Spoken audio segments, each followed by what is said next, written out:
Good afternoon. I nearly said good morning then. Good afternoon, everyone. Slightly later stream today. I say slightly, it's extremely late for a normal stream.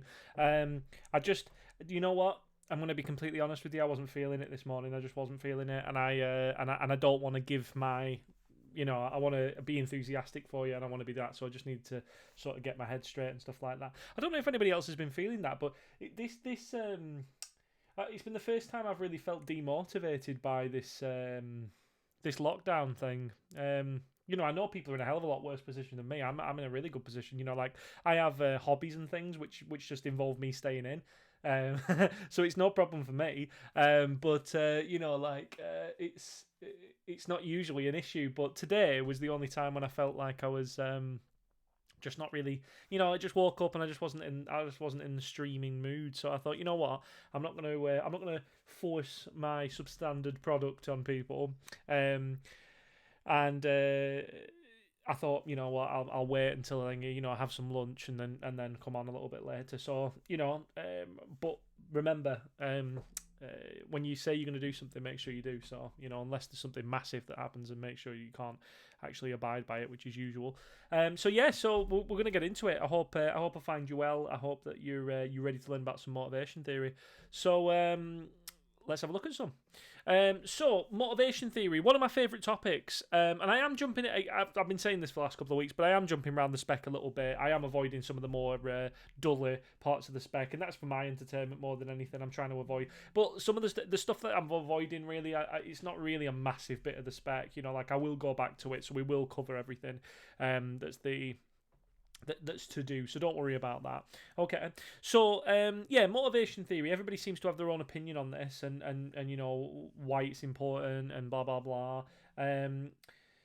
You'll have your own reason on motivation. So let's get into it. Okay, so we're gonna have a look at explain what is meant by motivation, explain the benefits of having a motivated workforce.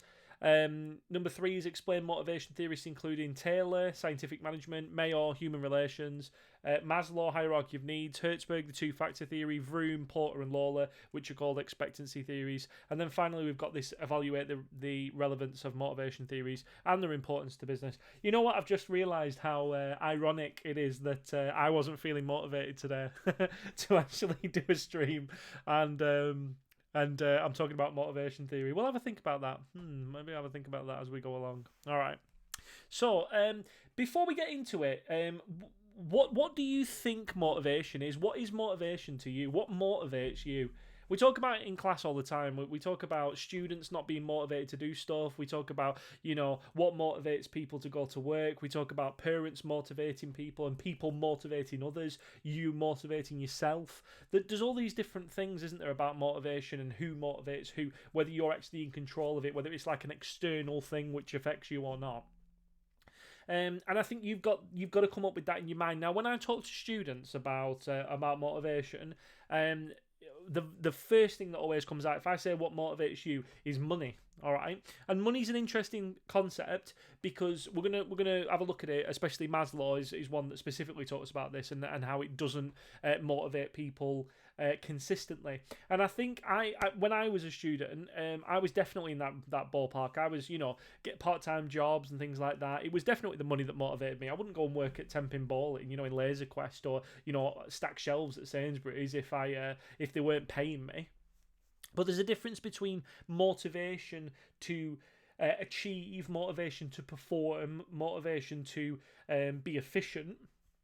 There's definitely a difference between that and simply saying motivation to do a basic thing like attend an event or attend work or something like that. I think we've got to differentiate between those things because yes, it might be fair to say that you're motivated by money, but money is only the first step. Once you've satisfied that need for money, yes, you might want some more money, but unless you'll have noticed it yourself, if you have something to work towards, if you're after something, if you want a new laptop, if you want a new phone, if you want to do something, that it gives you that get up and go, it makes you want to do something. And I think when we talk about motivation as well, because we're going to get into theories in a minute, but think about it from your body perspective, okay? So, do you, for those of you who are in long-term relationships, you will probably understand that, we haven't all got six packs, and I think that the enemy of a six-pack, an enemy of being very svelte, being very lean, is being in a happy relationship.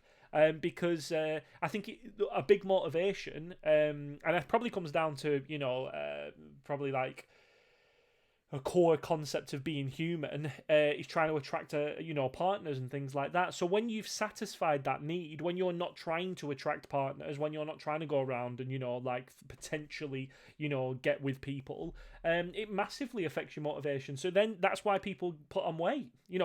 Why do people go to the gym? And you think you can see that with people, can't you? I definitely know that about me. I put loads of weight on since I've been married. Because you think, and it's not because you're letting yourself go, but you are to an extent, because you're thinking, well, it's not like when you've been with someone as long as I've been with my wife, it's not something that you don't think, oh, well, they're just with me for my looks. I'm sure they are with me. Of course it is probably with me just for my looks, but whereas in that first time when you first trying to get someone to go out with you, you're really motivated because there's this potential payoff, whether it is getting with the person or whatever kind of payoff you're actually looking for. I'm not going to go into details of what payoff you might be looking for, but that's the point. Not to go into really, this is a family show, but the point is, sexual gratification and stuff like that. That is essentially what the motivation comes from, isn't it? At the end of the day, you are looking to do that. That's what's core in the person. That's why you want to be with someone else. It's not because you want to make them happy. It might be part of it, but it's ultimately a very selfish thing as well, isn't it? So we're going to talk about that because Maslow goes into quite a lot of detail about that, about how it works and what needs to be satisfied first. We're going to have a look into some more detail about the money side of things. That's Taylorism. And we're going to look into it as well from the perspective of what we call expectancy theory. And I think, although expectancy theory was one of the ones that wasn't even on the spec when I was at college, is actually one of my favourite theories now because it is dead on. I think it's absolutely, definitely true to life, and things like that. So we're going to let's have a look through some of it, okay? So what is motivation before we start? Okay, so motivation describes the factors within an individual that arouse, maintain, arouses in, create, or channel behaviour towards a goal. All right, what makes you want to do something? Okay, in simple terms, motivation is the will to work. It is likely that a motivated worker will be more productive and less likely to leave. More simply, it is the will to work. Okay, so it really is the will to do something, the will to get dressed in the morning, the will to have a shower, the will to make yourself look nice, the will to go to the gym, the will to be nice to people. Because if we're the true reflection of our actual selves, we're not that nice. A lot of us don't wash. If you weren't being looked at, I bet a lot of the human population wouldn't be really svelte. They'd probably be really obese and stuff if they knew no one was ever going to look at them again. So what is it that's actually doing that to people? Okay. So why do businesses want motivated staff? There's a couple of reasons. I'm going to get through these quite quickly because I want to get onto the meat of these theories. Increased productivity is one of the main reasons, okay? So motivated people, and I've definitely experienced this in mine. My workplace is a good workplace. I like my workplace. I really like the culture of it. It's really important. Remember we were talking yesterday about choosing the right place to work, the culture of the business, making sure that it's not just about the money and that the people that you work with are really important. I like the people I work with, So that makes me more productive. I'm willing to go above and beyond for these people because I feel like they're willing to go above and beyond for me as well. They do me a solid, I do them a solid. I've worked with organisations which aren't willing to do me a solid, and it really naffed me off. It demotivated me and it upset me. And you think, well, that's the opposite of what a business should be looking for from its people, shouldn't it? So so we've got increased quality. Remember we talked about quality, total quality management, quality all the way through the business in terms of customer service and everything like that. Lower levels of staff turnover. If you remember, staff turnover is where how many people come and go. We don't want people doing it, but in teaching specifically, it's a very, very large number of people, isn't it, who do actually come and go in this profession. Most students have had teachers leave halfway through the year and stuff like that for a number of reasons. Improved communication, higher levels of innovation. So are you going to be that innovative person? You're going to do that thing for the business.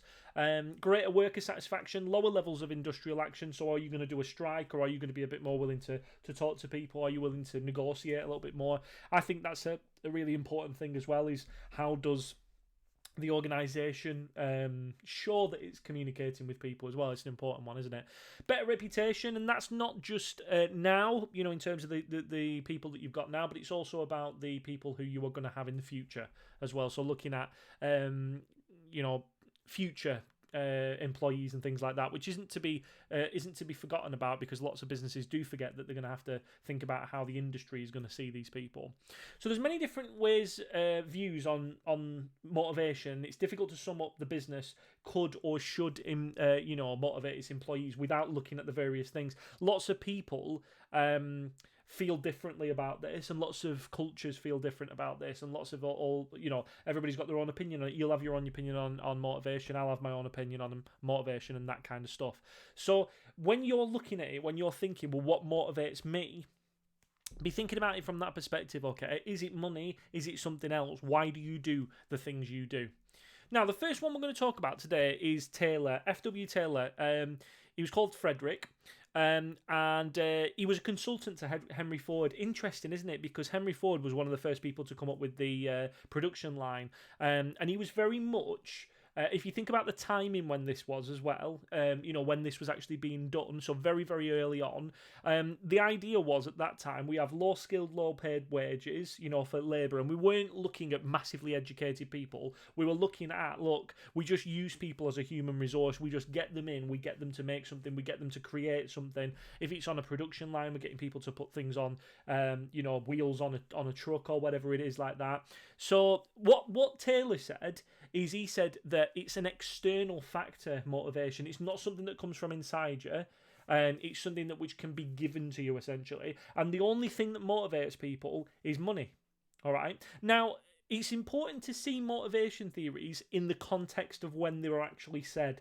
Because at the time, you've got to think about the kind of worker they would have been dealing with. And that was, there were people who, it was make or break. There wasn't an NHS. There wasn't, public, there wasn't health insurance. There wasn't things like that. If you didn't have the money to do things, you were dying. If you weren't able to feed your family, it wasn't like the government were going to step in and have universal credit or anything like that. And of course, in parts of the world now, that's still the case, isn't it? We're very lucky to be in a country in the UK where we have all these extra things and these supports. And look at the coronavirus outbreaks, a brilliant example, isn't it, of countries responding differently to try and protect its workforce, but and businesses and things like that.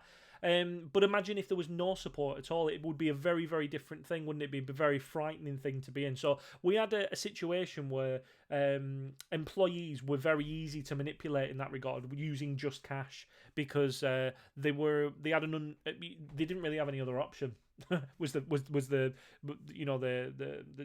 long and short of it, really. So when he was saying here, he said, he did a thing called time and motion studies, and he measured the time taken to carry out each action during a job, determined efficient means of production, and workers are trained and told to operate in specific ways. So what he was saying was that, right, if we make people the most efficient, make them the best way of doing this thing they can, don't worry about other stuff, don't worry about making people feel anywhere, don't worry about their opinions on things, don't worry about their personalities and stuff. Let's just make it simple. Do piece rate, and if you remember, piece rate is where you are paid per piece. So if I want to make mobile phones, if I make one mobile phone a day, or if I put a screen on one mobile phone a day, then I get £1. Okay, so the more screens I put on, the more money I get, so therefore the more efficient I am. Now, it's not as simple as that, is it? Because we haven't taken into account quality and stuff like that, but that's essentially what Taylor was saying. So Taylorism is all about money. Easy one to remember. And they called it the economic man, because you remember economic as in money man, all right, if you remember this. So key points: time and motion studies, time the task necessary to complete production. If you can do it faster, then that's the benchmark that we should be going off. Standardized tools, specialization in simple tasks. So it's not just going to be, you're not going to be doing multi-skilling, you're not going to be doing a range of things. You're only going to be, say you were doing something with a pen, You would be literally your job. I can't do it on that one. I can't do it on this one either. But your job might be on this green pen here. Yours might be to put that little green bit in there. So pop it in, next one. Pop it in, next one. Pop it in, next one. That's all you do. And then someone else will be there to put the tips on it. And the other person will be able to, has to get the plastic out of the box and blah, blah, blah. A little production thing, okay? So pay using piece rate system on the assumption people are only motivated by money. You will get the most out of them. Close supervision of workforce, because remember, it kind of comes back to theory X and Y, doesn't it, about the workforce, and we'll talk about again that. But if you remember, when we were talking about whether your manager, whether your leader thinks that people are by the very nature lazy and want to do very little work, or whether they want to naturally want to do lots of work. Production lines to control the pace of the work, and workers work and managers manage. Important, isn't it? Because we're not divvying up the responsibility. The idea is to keep a really close supervision on these people. Look, you are just a machine at the end of the day. We don't want your opinion. We just want you to plug you in. You do the work, just like we'd replace you with a computer if we could. And because remember at the time they couldn't do this, could they? But I wonder if Taylor was around today, whether he would look at some of the production stuff we were doing and thinking, automation, wow, yeah, this is absolutely fantastic, because let's remove the human element. That would be ideal. So this is what Taylor said. Study the work process to determine the most efficient way of doing something. Observe the time and the best workers for these methods. Now, train all the workers to the same standard, and then implement differential pay rates and close supervision to increase productivity. So what he's saying is everybody has to be doing it at this standard. Now, what he didn't think of, and what I've definitely heard from a range of people, are some of the issues that this includes. And it says the best way does not suit individual needs. I might be particularly good. Imagine if I was doing this, right? Say I did this, and when I put the thing in, I always use this finger to put it in. But so everybody says, no, you must use your index finger to put this green thing on it here, where other people might actually have a stronger middle finger if they did it with that, but you mustn't do it like that. So I'm actually disadvantaging people by just doing it a little bit more customized to their work. They would actually be able to output more and be more efficient if I was able to loosen up a little bit and give them that. Money isn't the only motivator. We're going to go into more details on those in a second, but it is one of the easiest things to satisfy with people. High labour turnover, like you're going to get people coming and going essentially because they're not going to be interested in staying. They're not going to be satisfied by this work for very long. It's going to be it's going to be literally the bare minimum if they can do this, basically. Piecework is only suitable where jobs have quantitative output, and what we mean by that is actually physical output that we can create. What about if it's a service or something like that? Now, do you remember we were talking about the other day, we talked about service industry stuff and people actually being treated like this, or rather treated. I found out tret isn't a word the other day, but I think it's a colloquialism, isn't it, of Northern England. So how they are treated, how we treat someone, rather how they have been tret. Yeah, it's not apparently it's not a word. I prefer tret, don't you?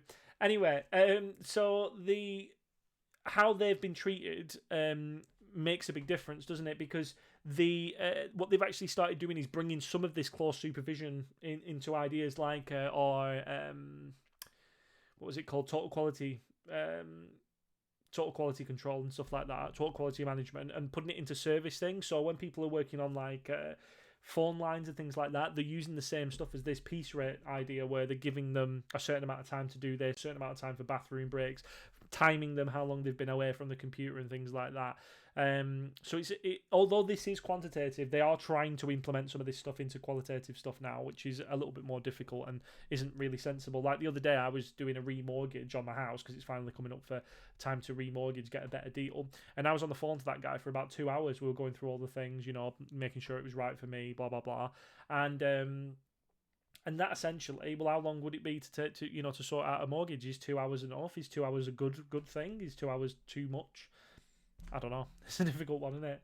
I would say it would be. I would say for him to be successful, even if he does one a day, it would be good, because they're going to be getting a lot of money off me, aren't they? Eventually. So, second one. So we've got our Taylorism. We've got Taylor. He loves money. He's all about the economic man. Now, the second one that we're going to talk about is called Elton Mayo. And Elton Mayo, if you're, is slightly after this. So 1880s to 1949, he's after Taylor. Or sort of, there's a bit of a crossover, but essentially he's sort of a little bit more sort of modern. He's coming up to the First World War. He's sort of in the middle of his life essentially, and then it's coming up to Second World War as he died.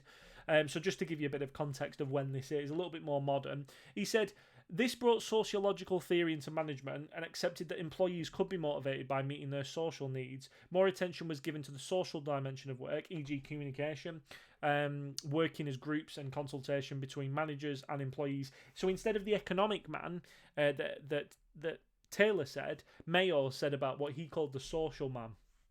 And it was an interesting thing. He wasn't just anybody. He did his Taylor was a consultant, but he was a business person. He was into his old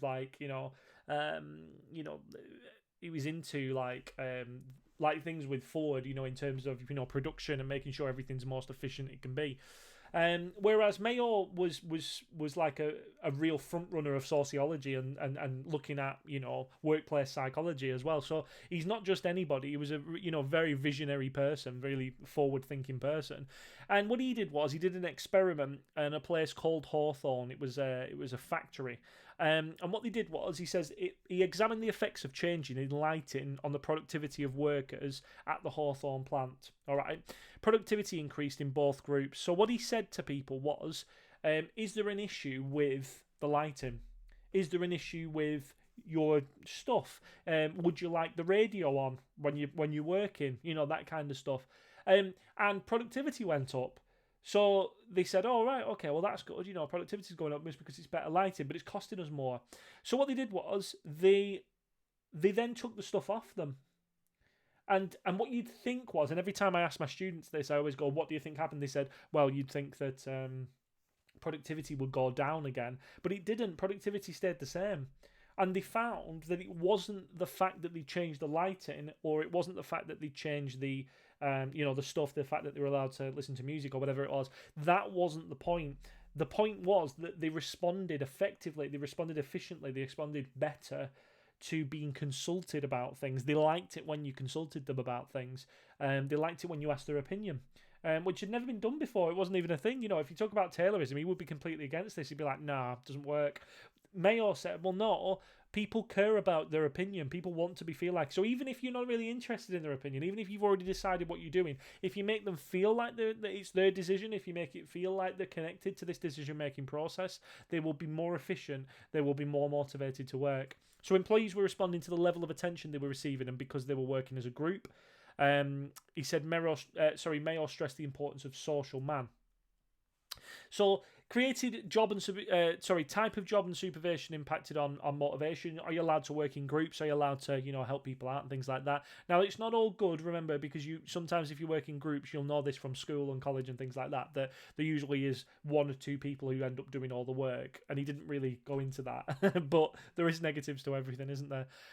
Group relationships, strong morale and the sense of worth experienced by individuals affected their productivity. Social environments and informal working groups have positive influences. Social man, I can't agree more with Mayo about this. I've definitely experienced this. I'm much more of a Mayo guy than I am the Taylorism. However, yesterday on the stream I said 2 of the 3 things that I need for it to be a good job for me is I need enough money to pay my wages, I need security of income, I know that I'm going to have my job for the foreseeable, and I also want to do something that I don't hate. And part of that, a significant part of that, is working with people who I don't hate. Working with people who I don't mind getting on with, doing a level of work that's good, being able to work in groups, not going in thinking, oh God, there's such and such anybody's here, oh I hate them. That's not that's not the point, is it? So social man, okay. So we've got our economic man with Taylor, we've got social man with Mayo. He said, significance of why we talk about the personnel departments established. We call these HR, don't we? Human resources. Social and sporting facilities provided. A lot of businesses actually provide these now, don't we? Pub club and things like that. Go out with people, My current college, they do go out with each other a lot of the time, and go out for meals and go out, after work and stuff like that. And it's nice, it's nice to be able to spend time with people, who you get on with. And there's that camaraderie about it, isn't there? Whereas I've definitely worked in a lot of other places where that would never happen. Work is work and that's it. Work outings and trips, more attention to teams and team working, focus on the needs of the employees, not just the needs of the business. So what is it that these employees need from us? And team working is still popular today, of course it is. It's one of the things that we try and instill in a wide range of people, isn't it? Couple of issues. Assumptions that workers will and managers have the same goal. We don't always have the same goal, do we? We might want to go in and get the bare minimum done. What do we do with these people if they do? Increased knowledge through communication can increase problems. So and in terms of, they could become an issue for you. Stupid people are easy to manage because they can't really do anything for themselves. But if you start making them more have more knowledge about the situation, if you involve them more and things like that, then they might be able to put up more of a fight. They might raise more issues and things like that. It may lead to trade union power being reduced. It could potentially do, couldn't it? And as well, that could be a really good thing, isn't it? In terms of like for this could be an issue for trade unions, but it also could possibly, reduce the trade unions' power, couldn't it? Because you don't need the trade unions if you're in a good relationship with people. You don't really need them. They're only I always see trade union membership as like job insurance, just in case you need them. I hope you never do, but it's like getting phone insurance, isn't it? Yes, you don't plan to smash your phone. Yes, you don't plan to have an accusation made of you and things like that. You can be as clean as as squeaky clean as you want, but you may in your career have an accusation made of you of whatever, and in which case at that point you might need some backup. So it baffles me when people choose not to be in these kind of things, not just because I think it's a good thing to do, but I think it's even if you've got a brilliant workplace, there is always the potential that you might need some legal help and stuff like that. But anyway, we're going to get on to trade unions at another point. Next, we have the third one is Maslow. And Maslow and Hertzberg are saying similar things, so we're going to talk about these in a second, but these are what we call the neo-human relations school. So Abraham Maslow, Maslow's hierarchy, you'll have heard of him before, and Frederick Hertzberg, 1950, so this is just after Mayor passed away. A lot more modern. Again, we keep pushing it further and further, don't we? They're all building on each other's work. The school highlighted the importance of fulfilling psychological needs to improve employee performance. Motivation, according to Maslow, depended on designing jobs to fulfill psychological needs. Okay, so he said, and we're going to have a look at this in a second, but he basically said that thing about money being the only motivator is just nonsense. It is a motivator until you satisfy it, and then it stops motivating you.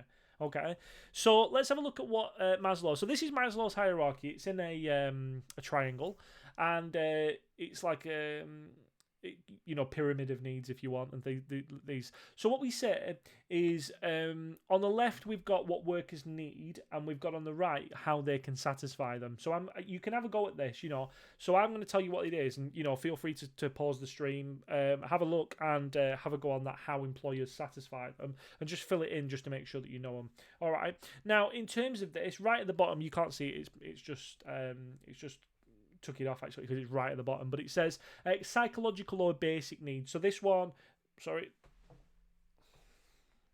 that one is basic needs. The one right at the bottom is basic needs. That's food, warmth, clothing, shelter, rest. Now, what Maslow said is think about it from this perspective, right? If you have someone at school, right, and you want to think about motivation to do well in exams and to come to college and whatever it is, right? If they are not, if they haven't slept, then they're not going to be able to focus on the work because they're going to physically not be able to because they're going to be tired, aren't they?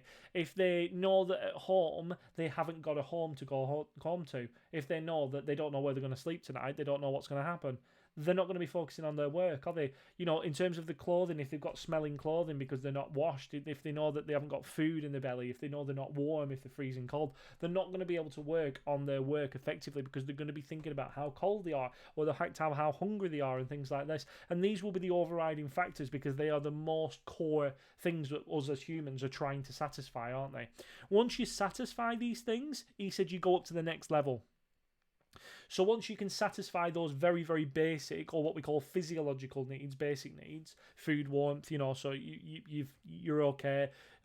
Next, you are willing. The next one is security. or safety needs. So, are you willing to forego safety to go and get food or warmth or clothing? Yes. So you will, because you would go into a dangerous situation, like has done throughout all history, to go and get food. If there was an emergency, you would fight someone for food and things like that. Whereas the next stage is security, is that. So if we've got our food, we know that's good, then we want to be safe. Okay, so the secondary one is being safe. We will try and do the bare minimum, and then we'll get the safety.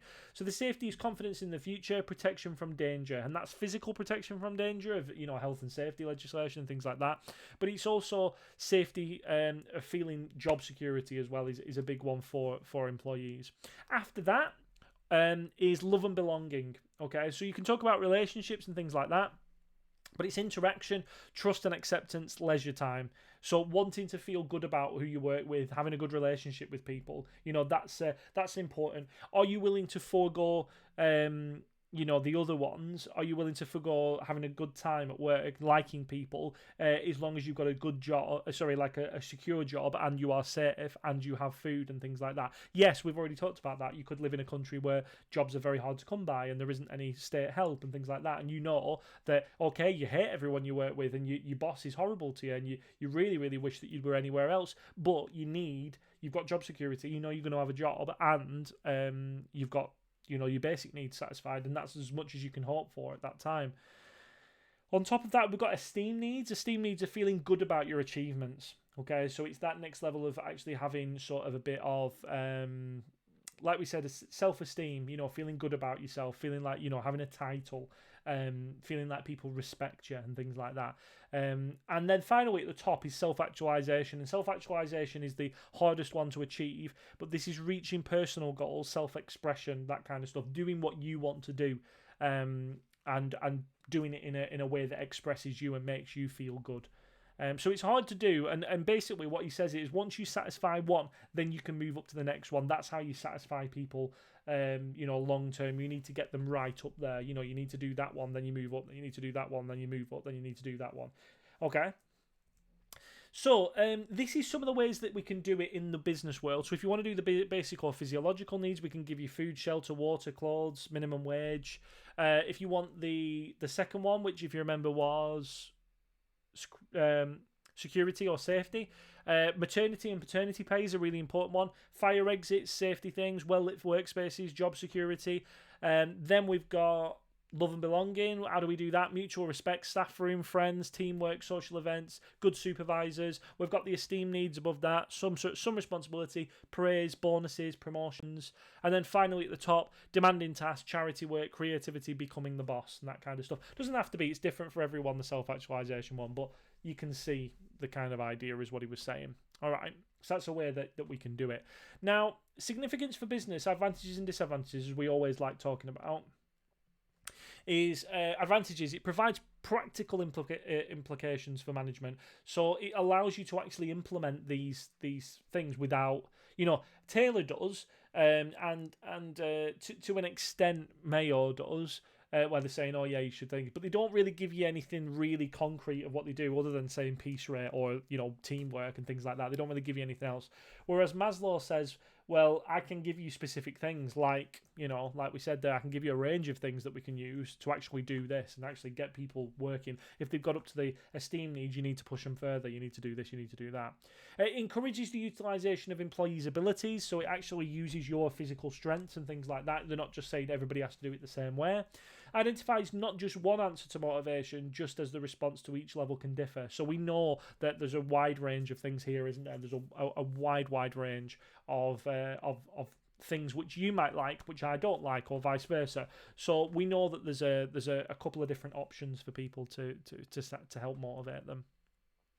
Disadvantages, though, we've got assumes once a level has been achieved no longer motivates people, so unlikely for higher needs. So in terms of this, if we look back at these now, if we look back at the esteem needs and esteem needs and self-actualization, we know, don't we, that feeling good about achievements and reaching personal goals and things like that, they might always satisfy you. They might always be really important to you. So it might not be the case that once you've met your esteem needs that you don't need to worry about them anymore. Potentially that they might continue to help you and things like that and continue to motivate you.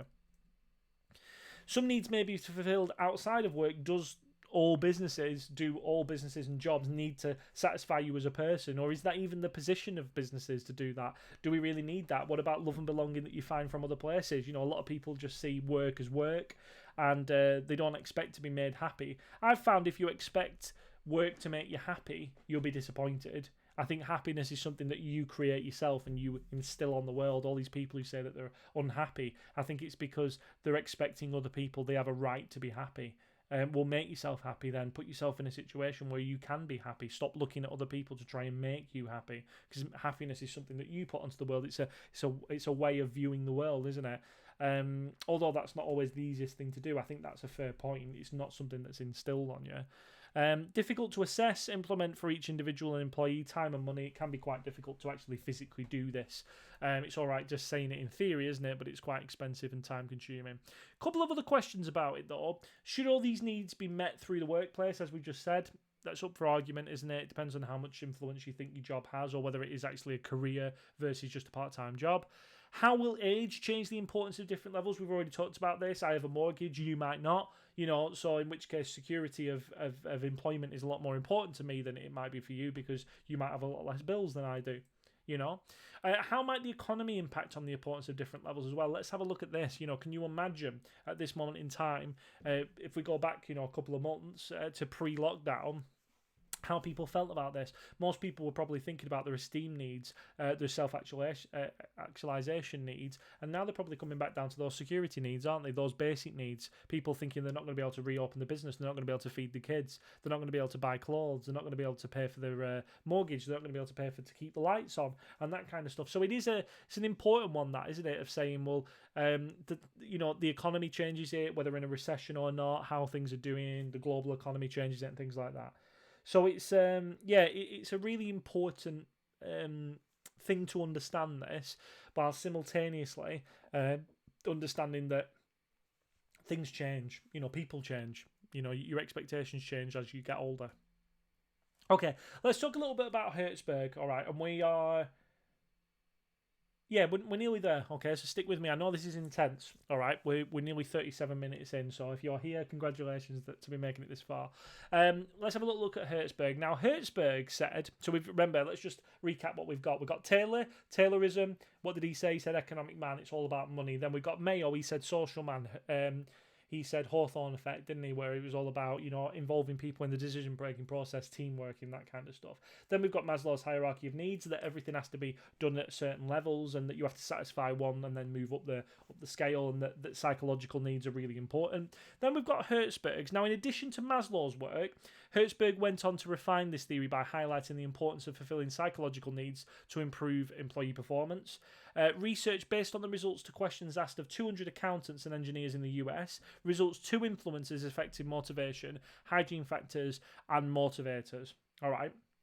So Hertzberg's thing is hygiene factors and motivating factors. Now, hygiene factors are not what you think. It's not about washing, okay? So it's not about like basic needs or physiological needs that Maslow was talking about. He was saying that he called it a 2-factor approach, and what the 2 factors were are motivating factors will motivate you consistently, okay?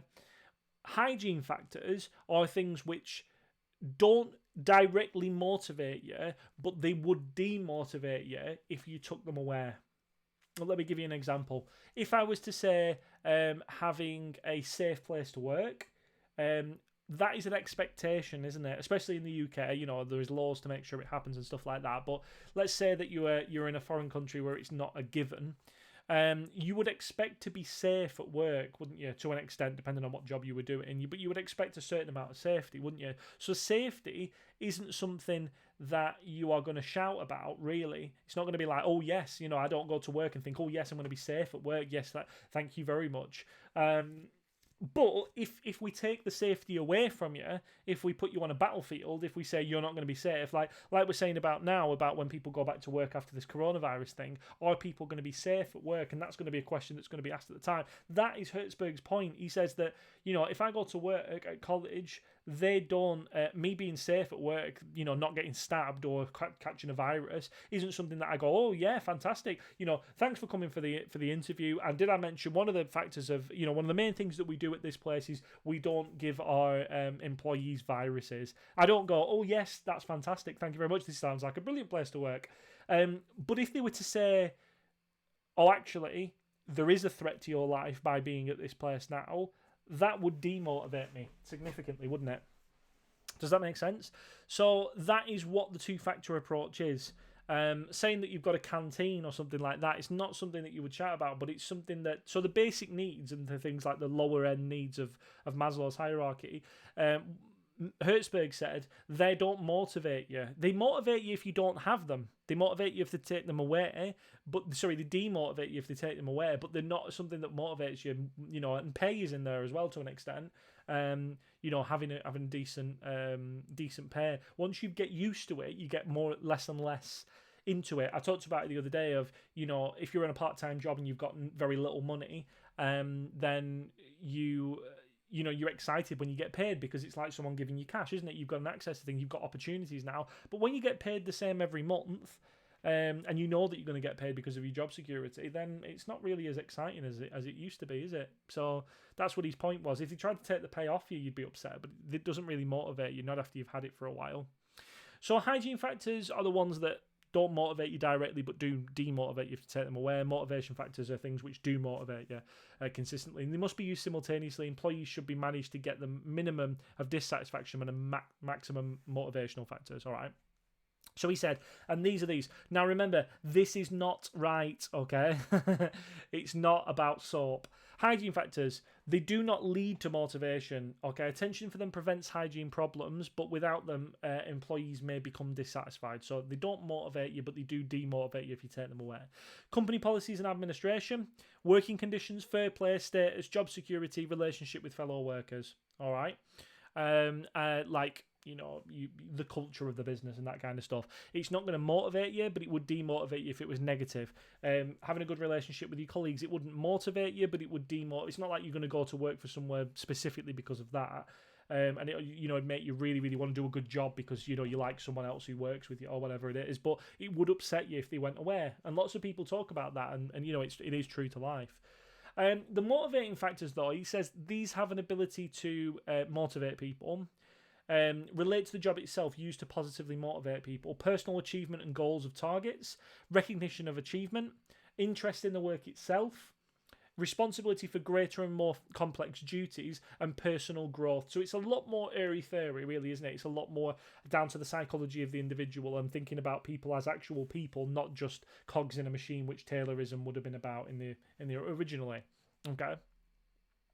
Now, advantages and disadvantages, considered many factors that influence motivation, useful and practical methods so we can actually implement these things, can't we? Can be costly though and take time to provide for all individual employees and does pay really not motivate. This is an interesting one, isn't it? They disagree with each other, but it depends on your circumstance. That's what I want to be seeing out of these exam questions answers is it depends on your circumstance, the significance, the AO4 of the situation. Okay, really, really important to remember that because I will be different to you. What motivates me might not motivate you, and it won't because we're two different people. We're in different parts of our lives and things like that. Now, the final one that we're going to talk about today, or the final series of them, in terms of there's a couple of different people. There was Vroom, there was who are the other ones? I always forget these. Lawler, Vroom, and I think was it Taylor? Let me just double check. I always forget these because these were the latest ones that they put on, sort of on the spec. Vroom Porter, isn't it? Because you have Porter's 5 forces as well. I always forget about that, so don't worry about that yet. But Vroom, Porter, and Lawler. Porter will come back to it at a different time. Okay, so let's talk about it from Vroom's perspective. I always think if you can remember one of them, it doesn't really matter. They did say different things essentially, but ultimately they were more into different bits of the theories than the other ones were. But as long as you remember one, they're all much of a muchness these. But I love this bit of theory. I think it's fantastic. I think it's very real world, and I love theory that actually helps me understand the world a little bit more rather than just things which seem to be made up. It says the expectancy theory states that the employee's motivation is an outcome outcome of how much an individual wants a reward, with the assessment that the likelihood that the effort that they'll put in will lead to the performance, and the belief that the performance will lead to reward. Do you get that? So expectancy is the faith that better efforts will result in better performance. Now, I've had massive experience with this. I think this is exactly why I didn't put loads of effort in at school. I did well, as I said, I did fine, but it was pure chance. I could have done a lot better. I could have been an A-star student. I'm sure I could. Intellectually, I'm sure most people could, if you really, really put the effort in. But very much like you, I'm sure, I used to think of other people as, oh yeah, but that's something other people do. Like now, I don't think of myself as a massive weightlifter. I'm not. It's not me, is it? I know people who do lift weights. I know people who are very strong. I know people who can run really fast. I know people who've got six packs. But it's not me. It doesn't matter if I was to, kill myself over, trying to, really run every day and really, really restrict my diet. I'm never going to have a six pack. It's just not me, because I don't believe that my effort will result in me having a six pack. Now, I've learnt that that's not true, and that's from weight loss. I did actually try. I lost like 4 stone last time I really put my effort into it, and it took me like a year to go to the gym every day and things like that.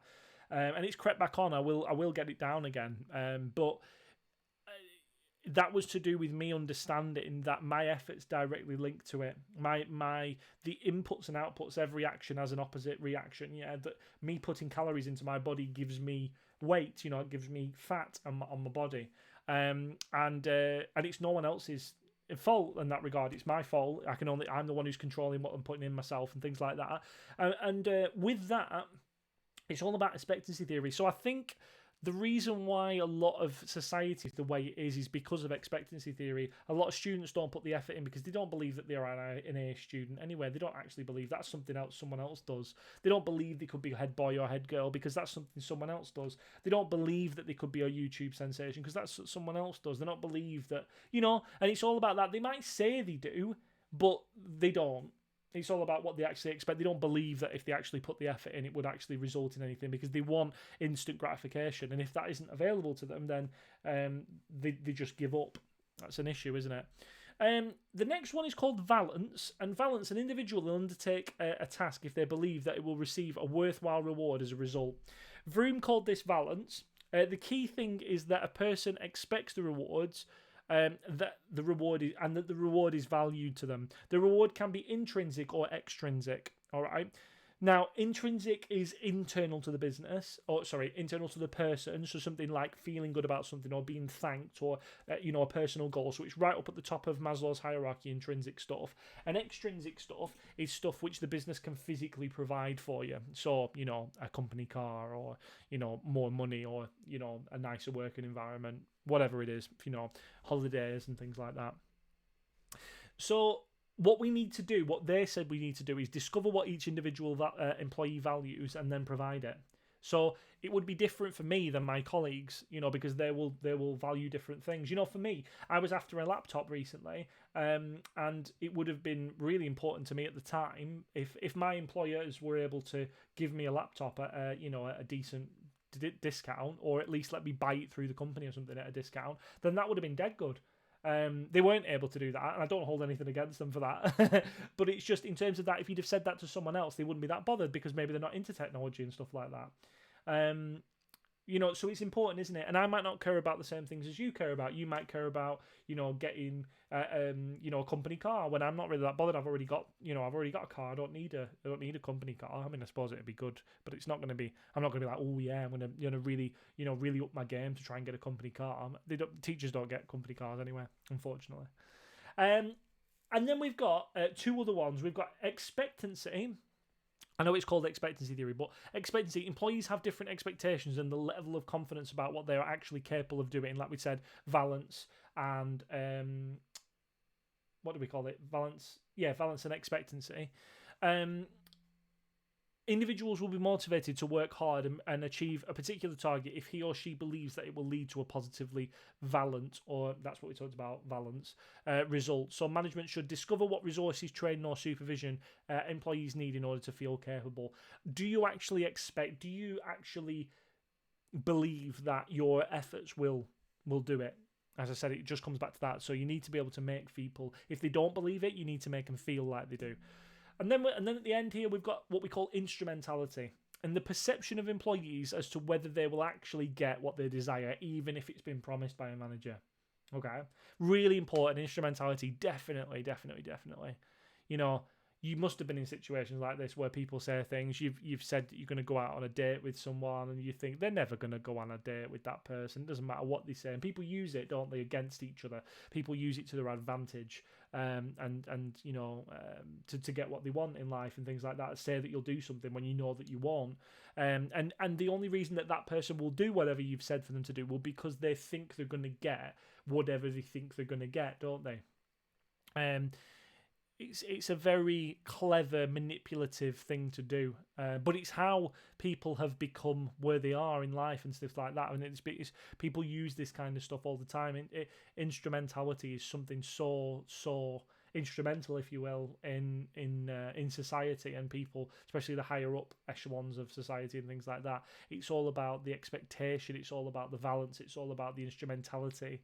About whether you believe you could do it, whether you actually believe that you're going to get what you were promised, and whether you think your effort would actually equate to anything anywhere, whether you actually feel like that will be the reward. So if we do that, we have to ensure that promises and rewards are fulfilled and that employees are aware of it. So if you break promises, if you say you're going to promote someone in a year and then you don't promote them in a year, then you've broken it. And people will start finding out you only have one shot at keeping people's loyalty and trust in this regard, because people are quick to move about, especially in positive in economies. And in the next couple of months, when we've got quite a negative economy, which is likely to happen because of the current situation, it's probably going to be easier for businesses to take advantage of people. But as we move out of that, and as we move on to a different time when we're saying, well, actually, no. We care more about the fact that I can get a job of my own, I can do this, I can do that, I don't have to abide by this, I don't have to put up with this, then it will change, won't it? And businesses will have less and less power. So remember, think about the situation, think about the economy, think about the type of business. Do people want to work there? Is it a really, famous place or something like that? So advantages and disadvantages, just the last ones that we need to talk about today. It's based on self-interest of individuals who want to achieve maximum satisfaction and want to minimize dissatisfaction. That's what a lot of the basic motivation theory comes from, just from basic human expectation. Is that's what we're trying to do, isn't it? Maximize satisfaction and minimize dissatisfaction. Maximize pleasure, minimize pain. This theory stresses upon the expectations and perception. What is real and actual is immaterial. It doesn't matter what is real or is actual. It matters how you feel it is. So it doesn't matter if you're actually being, bullied in the workplace. If you feel like you're being bullied in the workplace, then that's the most important thing. It doesn't matter if you are or not, because the feelings that you're going to feel and the negativity that it's going to bring to your working life and your ability to do your job, you might as well be being bullied if you feel like you're being bullied, because it's going to have the same impact on you.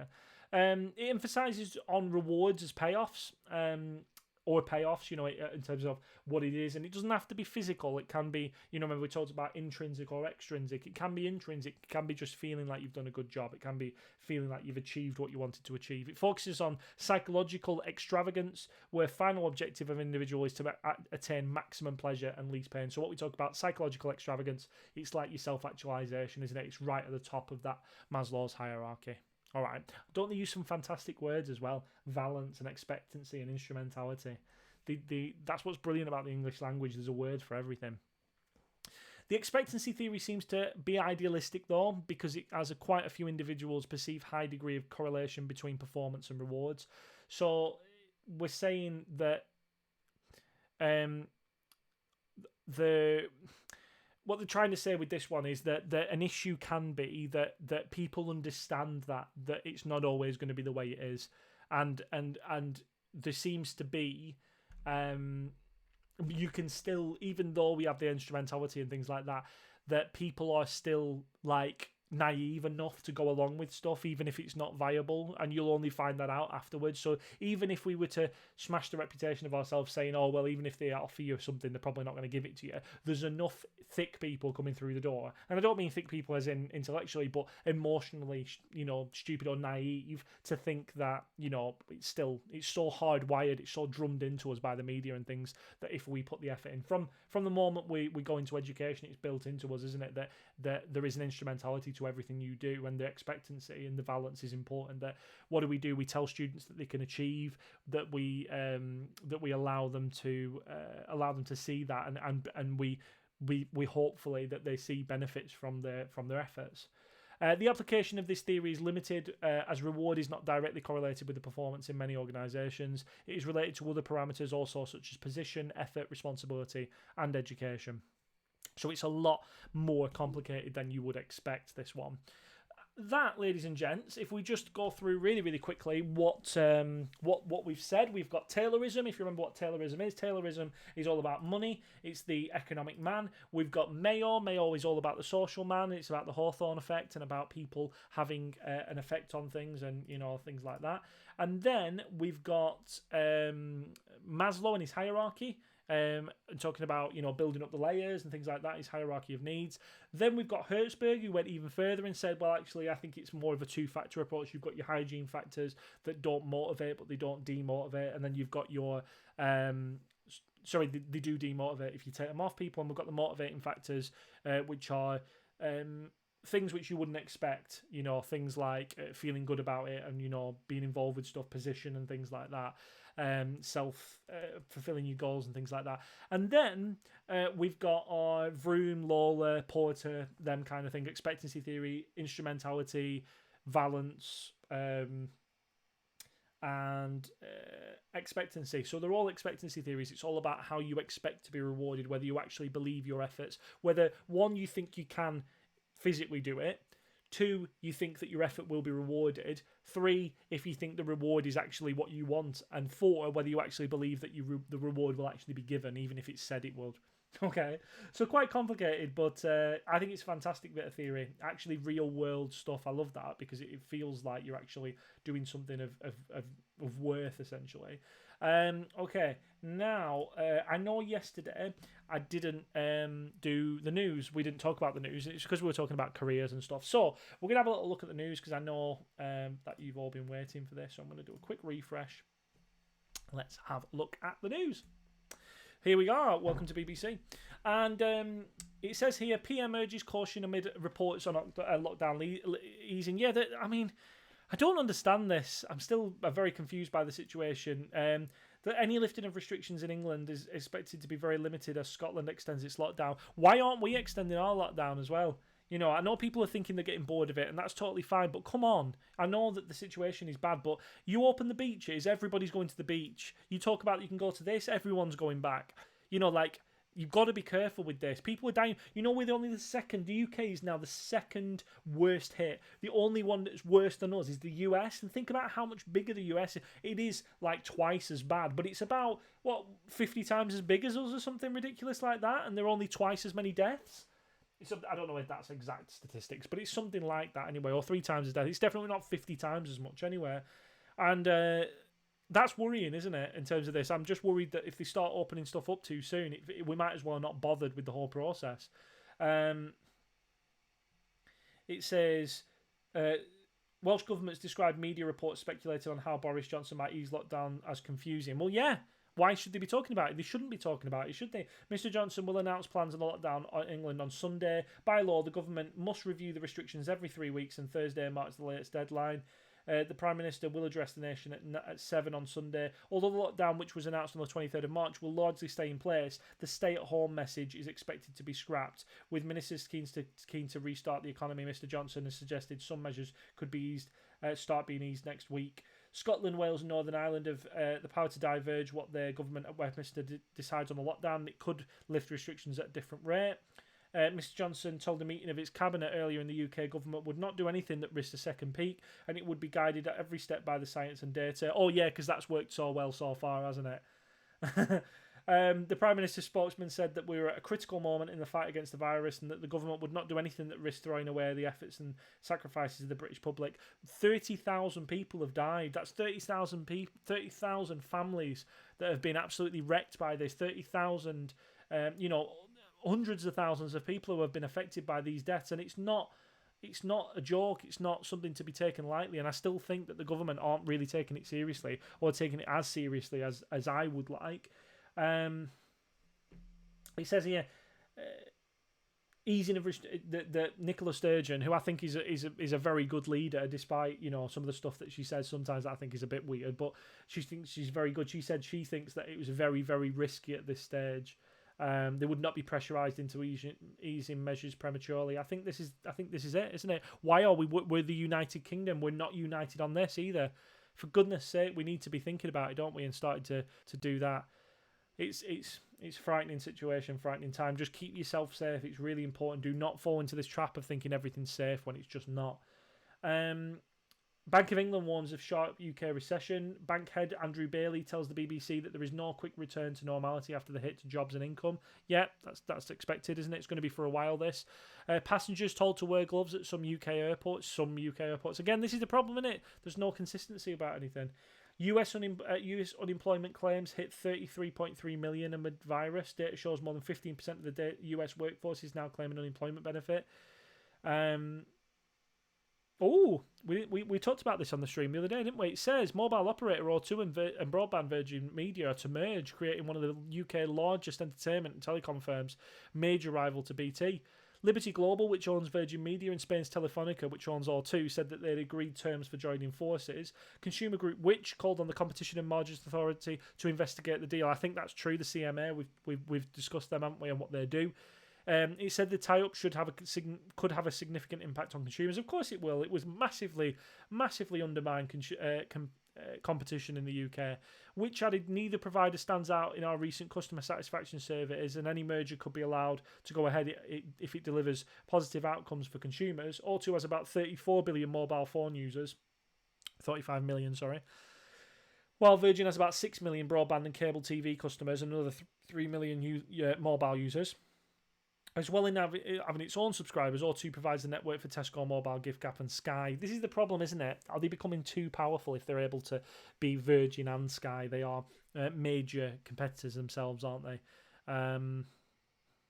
Despite Which's concerns about the deal, some analysts said that customers were set to benefit from having access to more services, although it was unclear what cost savings would the tie-up would be passed on to consumers.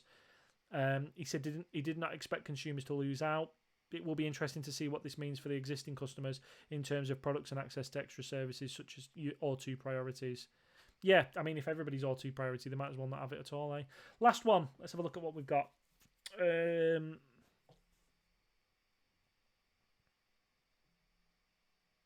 Okay. Is Disney's theme park reopening a roadmap for businesses? It says, reopening of Shanghai Disneyland could provide a useful insight into companies starting to Why is it doing that? It's annoying that. It says looking to reopen its own operations after lockdown. The Chinese theme park will reopen next week with a raft of new health and safety measures for guests. Face masks, contact tracing and temperature checks among the new features aimed at preventing the spread of coronavirus. Virtual queuing and other technologies are also being considered by Disney.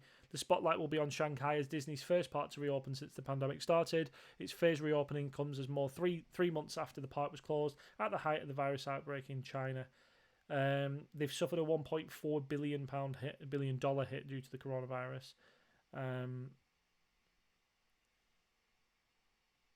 So as Disney stops paying 100,000 workers during downturn, one of the main changes will be reduced capacity as visitor numbers are massively scaled back from the normal 80,000 a day, while the Chinese government has limited numbers to 24,000. Disney said the guests will be far below that figure as it tries out its new procedures. Well, I still don't think it would be a particular good idea to go back, would it? Let's have a look at this. Is this when they were saying about May the 4th be with you has unofficially become Star Wars Day, and it sounds a bit like May the Force be with you. The company streaming service encouraged fans to share their favourite Star Wars memories. It backtracked after a huge protest by a widespread mockery. The hashtag used to play on the franchise's phase, May the Force be with you, has been used for years to coincide with a made-up fan holiday. Reply with your favourite Star Wars memory, and you may see it somewhere. Our special May the 4th, the company said in a tweet. By sharing your message with us, May the 4th, you agree to use our message and your account name in all media and use. Terms of use. By having my tweet in your thread, you hereby waive all your copyright to a public domain. To the public domain. What a strange thing.